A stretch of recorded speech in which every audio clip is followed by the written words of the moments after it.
Content creation is amazing. And what I find really amazing about content creation is that there are people from all walks of life whose insight we get into, right? We sort of take a little step into your world when you post on social media, whether you're at a restaurant or you're at work, or maybe you're just doing your daily chores in the home. There's content out there for everybody. One kind of content, though, that has always been sidelined is content of people who come from really poor backgrounds. And, because social media has become quite aspirational in all its forms, people like to put out the best part of their lives, the best part of themselves, and sometimes the most aesthetic parts of themselves. But there's a growing trend, particularly on TikTok, where people from all walks of life are vlogging their daily lives. We had just one last week. Her name is Shaz, and she vlogs her daily life, going to work, coming home. But she lives in a squatter camp, a place with no proper infrastructure, with shacks and floods when there's rain. And she still shows that in her daily life. That has gone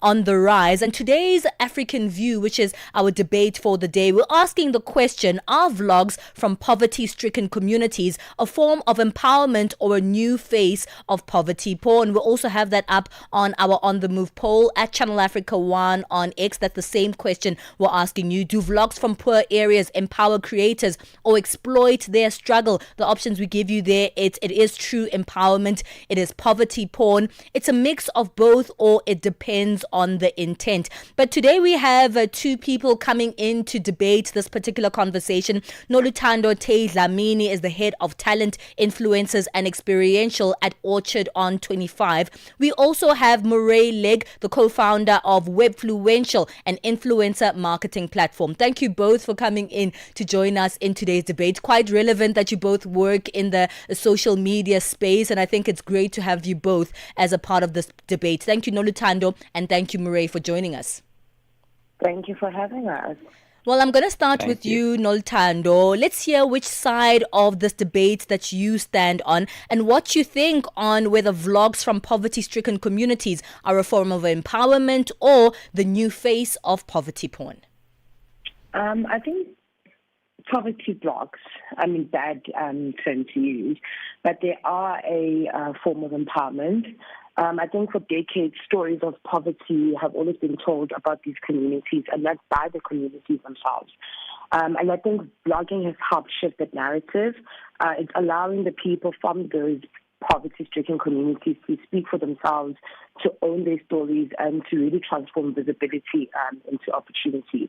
So I don't really think it's poverty porn. I think it's just a more modernized form of empowerment and digital liberation.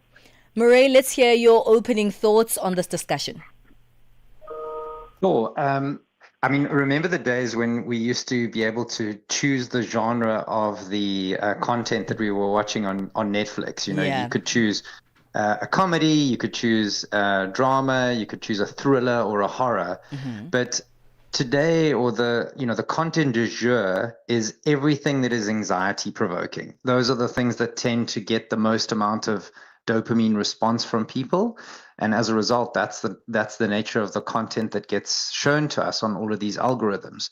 So the more shocking and the more real it is, the better traction it's likely going to get. And I think that's by human nature design, actually, because the humans are the ones that are clicking on those things and watching them over and over and over again. And so the algorithms are saying, oh well, we got to share more of that.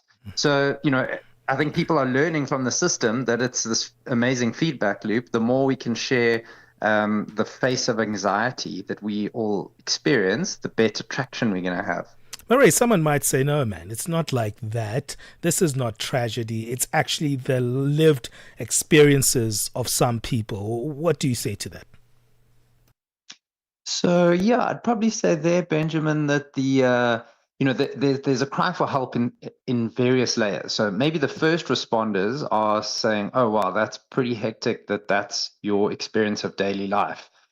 But, if you have to dig deeper, what sits behind that initial call for help? Is it looking for empowerment? Is it looking for sympathy? Is it looking for some kind of upliftment, maybe from someone in another country?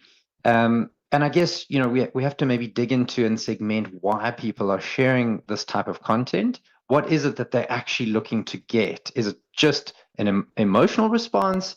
Is it some kind of help, or is it some kind of a change in their life? Let me come back to you, Noluthando. You say that more than anything, those who vlog their lived experiences in poverty-stricken situations, that they are, empowering themselves, or it is a form of empowerment. But as Murray said, it's a two-way street, this content creation. There's the creator themselves and those who view the content that they put on social media. Let's come into those who view. Do you think that those who view the content of this kind of this kind of creator is looking at it to try and empower the creator, or are they looking at it to sort of feel like their lives are better off than this particular creator's life? I mean, that's a good question, and I think it's two-pronged. I think that it could be either or, but I do not think that people are necessarily looking or watching the kind of content from a place of feeling better about themselves. I think there has been quite a debate on social media around content that is relatable, right? And relatability, again, is subjective, right? My sense of, or my lived experience is very different from the next person. So we know that there is some sort of a fatigue around the super luxurious way of life, and it has impact on the younger generation quite a bit. So I do think that being able to see something or see content that is a lot more relatable to the average South African's lived experience can't be viewed as a negative thing, but rather I see myself in the most authentic and real version of what it is to live in South Africa. I think it also boils down to how we, for instance, used to talk about representation and say when we're watching television growing up, we wanted to see people who look like us, who speak like us, who live life like us on television. Why is it any different in social media? Why should the people who live in Alex or Tembisa or in the Cape Flats not see a reflection of who they are on these platforms? Yeah, that's an interesting one. And let me take it to you, Murray. Someone said like Tembisa. Noluthando was like Tembisa. I'm from Tembisa, actually. And it's interesting that the township kind of is associated with a stereotype of poverty, right? And I wonder if we associate poverty with the correct things here. And I'm wondering, because when you started the conversation, you're like, there's a shock factor there. But coming from the townships, I don't know, maybe I was supposed to feel shocked when I woke up every morning, but it was kind of a normal thing for me. It's where I came from. I felt like a lot of love to this day. I still go back to my neighborhood just to feel that sense of love. Is it maybe your interpretation, Murray, because you come outside of that context, maybe you see a sense of shock in what maybe we could call as poverty porn, but for the rest of us, it's like so normal? Yeah, I guess, all the content that we view online is a form of representation of everybody's life. And you raised a great point just now about, we get exposed to the super lux and the bling and lifestyle of the rich and famous. And that becomes the aspiration, where TikTok kind of comes into play as it gives the real format of life for the everyday person. And the reality is, for the country that we live in, we have far more people in poverty than we do at the top of the pyramid. So as a result, the quantity of content that's going to come out from townships is going to be higher than that of the lux. So I think it's possibly a representation of, just the Gini coefficient that we have in our country. Mm-hmm. But I don't think it necessarily has to mean that it's coming from a place of dissatisfaction or unhappiness. There's all those studies that go into the happiness quotient of people that have lost their mobility, that they've maybe lost their legs in an accident, and they all tend to trend back to, the normal average. So I don't think that there's an unhappiness. I think maybe it's just a representation of it. and it's expression of what life is like on the ground for, real people. Yeah.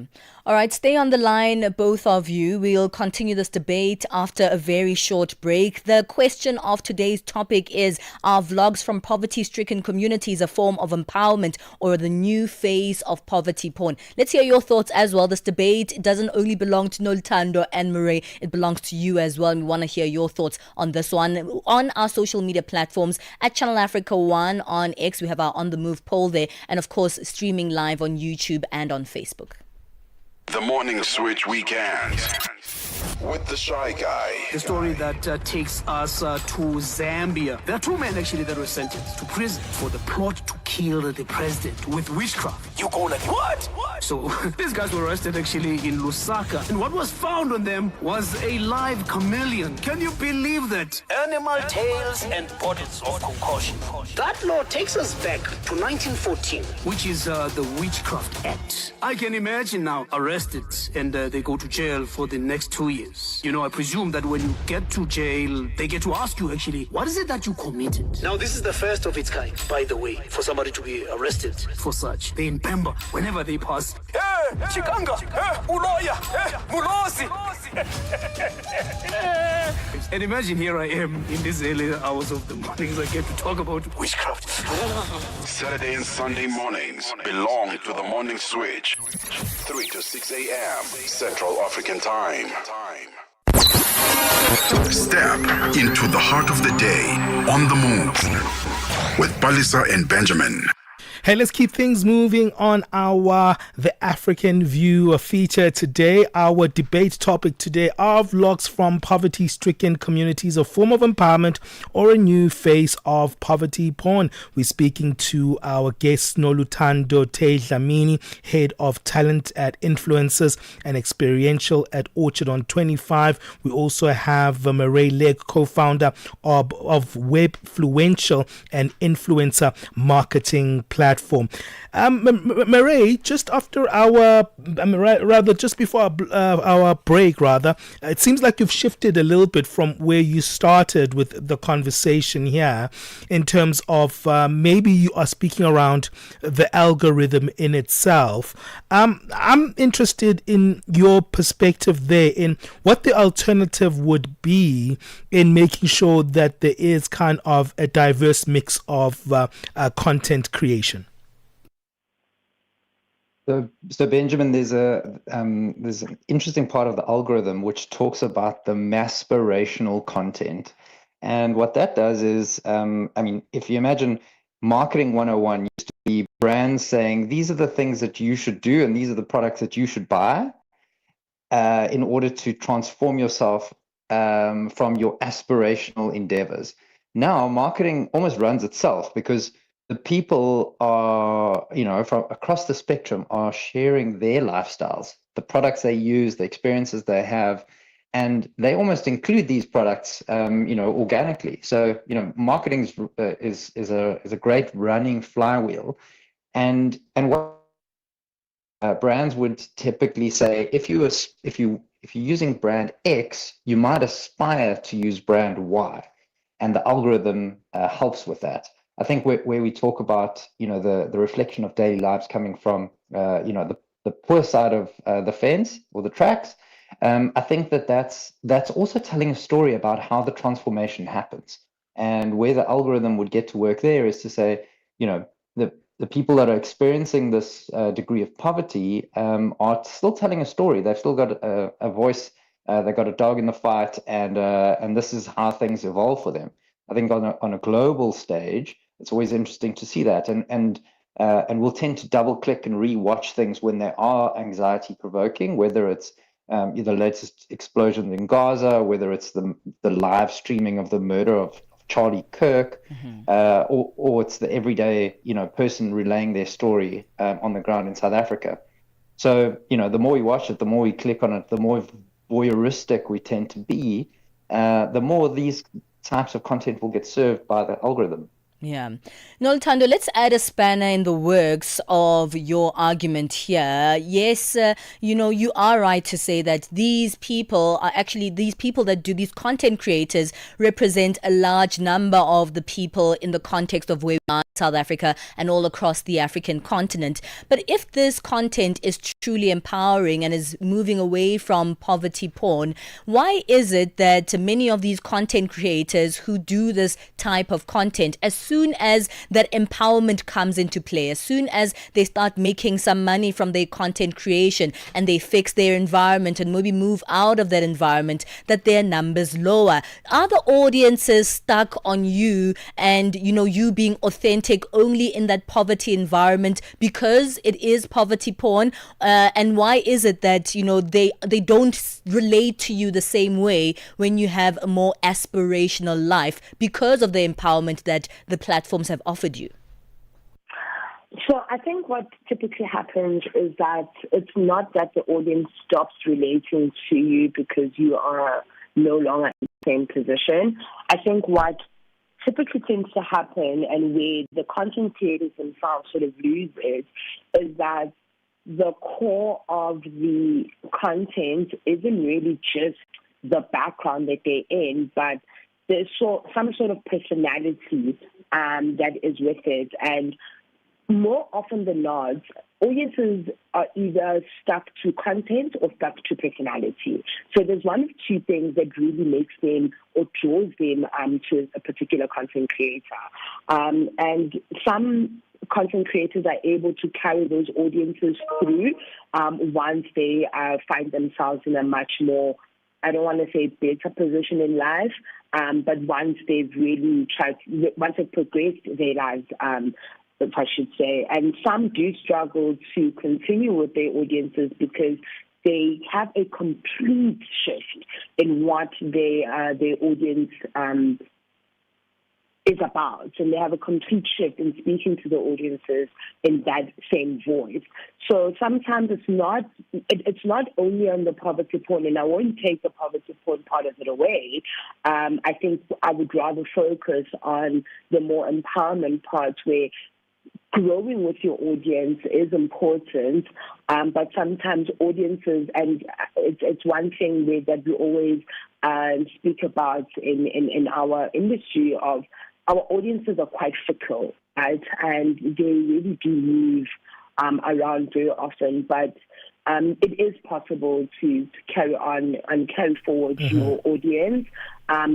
Just knowing what your audience likes is the most important factor in being able to retain them once you are now no longer in the poverty, so to say, space. All right, let's wrap this one up. We've run out of time. I want to get your final sentiments in terms of, what you think, considering the opposite viewpoint. Marais, your take, considering the elements that were brought forward by Noluthando? No, Noluthando, it's been a great discussion. Thank you, and it's super to open this up for discussion. I think my summary would be that this is a form of trauma bonding. Everybody has a background, and everybody's come from somewhere, and a lot of people have come from the townships, but they've made great successes of themselves, and often in the form of content. But sharing it with their audiences and sharing the life that they have is a form of bonding. And as much as it's porn, poverty porn, I think bonding is actually where it's at. Noluthando, have you made a shift in your assessment considering Marais's views? No, I haven't. And thank you, Marais. You've really brought up some really good points. But I haven't made a shift from the poverty porn, but I would agree with sort of the popular phrase trauma bonding. But I do believe that this form of content and this form of or this genre of content on social media is very important, so that people don't really forget what life is about or what life is. I think sometimes we focus too much on, I want to be on a private jet to Greece, and forgetting that life is what you make it, and you can always come out of any situation no matter how disadvantaged you may be, right? So I do think it does also give some sort of hope to other people who are in the same circumstances to know that I can make more of myself, and this is a way for me that could assist me in getting to the next phase of my life. All right, we'll leave it there. Thank you guys for giving us your time. Thanks to Really Noluthando Tay Dlamini, Head of Talent, Influencers and Experiential at Orchard on 25. Very compelling thoughts coming from you. And equally compelling is Legg, co-founder of Webfluential, an influencer marketing platform. Thank you both for joining us, and thank you for these compelling thoughts.